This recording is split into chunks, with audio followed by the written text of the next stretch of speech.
آخر کیا وجہ ہے کہ ہماری کوئی بھی دعا قبول نہیں ہوتی؟ ہم جو بھی دعا مانگتے ہیں رد کر دی جاتی، ہمارے منہ پہ مار دی جاتی، قبول نہیں ہوتی۔ ایک اللہ کے ولی تھے جن کا نام حضرت ابراہیم بن ادم تھا۔ حضرت ابراہیم بن ادم کے پاس لوگ آئے، کہنے لگے حضرت ایک بات پوچھنی۔ کہا جی پوچھیں۔ کہا حضرت ہمیں بتایا جائے کہ آخر کیا وجوہات ہیں کہ ہم جو بھی دعا کرتے ہیں رد کر دی جاتی ہے، قبول نہیں ہوتی؟ کیا اللہ ہماری نہیں سنتا؟ آخر کیا وجہ ہے کہ اللہ تعالیٰ ہماری دعائیں قبول نہیں کرتا؟ یہ سن کر اللہ کے ولی نے فرمایا میاں وجہ اصل میں یہ ہے کہ ہم اللہ کو مانتے ہیں، اللہ کی نہیں مانتے۔ اللہ کو مانتے ہیں، اللہ کی نہیں مانتے۔ اللہ کو جانتے ہیں مگر اس کی اطاعت نہیں کرتے، اس کی فرما برداری نہیں کرتے، اس کے احکامات کی پیروی نہیں کرتے۔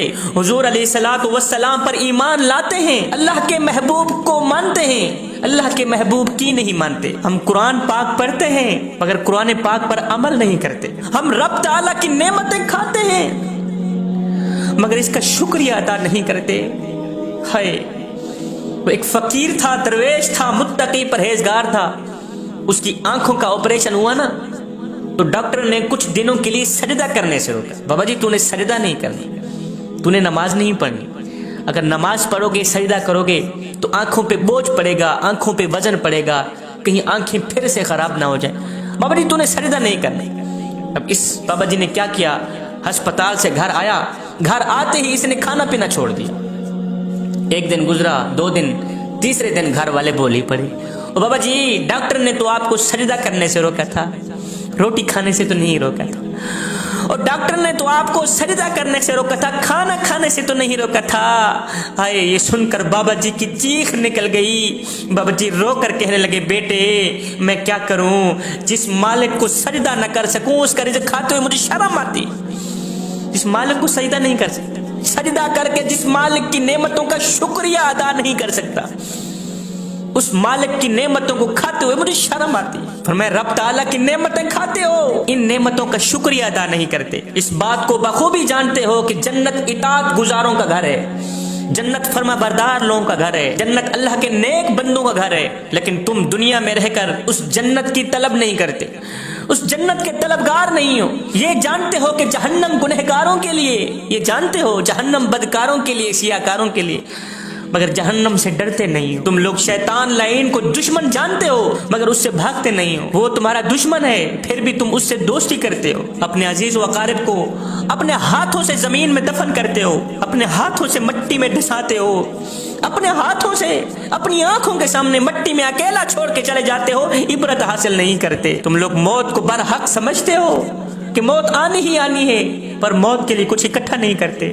آخرت کے لیے کچھ اکٹھا نہیں کرتے۔ اپنی برائیوں کو تو چھوڑتے نہیں، اپنی کمیوں کو تو چھوڑتے نہیں، مگر افسوس تم لوگ دوسروں کے عیب نکالتے رہتے ہو، دوسروں کے عیب اچھالتے رہتے ہو، اپنے گریبان میں چھانک کر کے نہیں دیکھتے کہ ہمارے اندر بھی کوئی عیب ہے یا نہیں، ہمارے اندر بھی کوئی کمیاں ہیں یا نہیں، ہمارے اندر بھی کوئی خامیاں ہیں یا نہیں۔ انسان نے کوئل سے پوچھا اگر تو کالی نہ ہوتی کتنا اچھا ہوتا۔ پھر انسان نے سمندر میں بہتے پانی سے پوچھا اوئے اگر تو کھارا نہ ہوتا کتنا اچھا ہوتا۔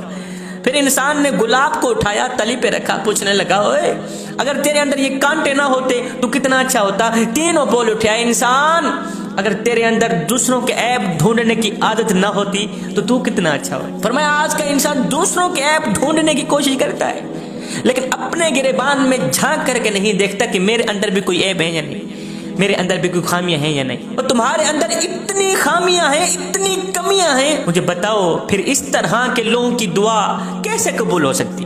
اور اس طرح کے کم بخت لوگوں کی دعا ان کے منہ پر نہ مار دی جائے تو اور قبول کی جائے۔ فرمایا اگر تم چاہتے ہو تمہاری دعائیں قبول ہوں، قرآن کا دامن کبھی نہ چھوڑنا، قرآن پڑھنا، اس کے اوپر عمل بھی کرنا۔ اگر تم چاہتے ہو تمہاری ہر دعا قبول ہو، اللہ کو ماننے کے ساتھ ساتھ اللہ کی بھی مانتے رہنا۔ اگر تم چاہتے ہو تمہاری ہر دعا قبول ہو تو جنت کی طلب میں رہنا، جہنم سے ہر وقت ڈرتے رہنا، شیطان سے بھاگتے رہنا، ہر وقت آخرت کی فکر میں رہنا، مدینے والے کی محبت اپنے دل میں رکھنا۔ ہمارے منہ سے دعا بعد میں نکلے گی، قبول پہلے ہو جائے گی۔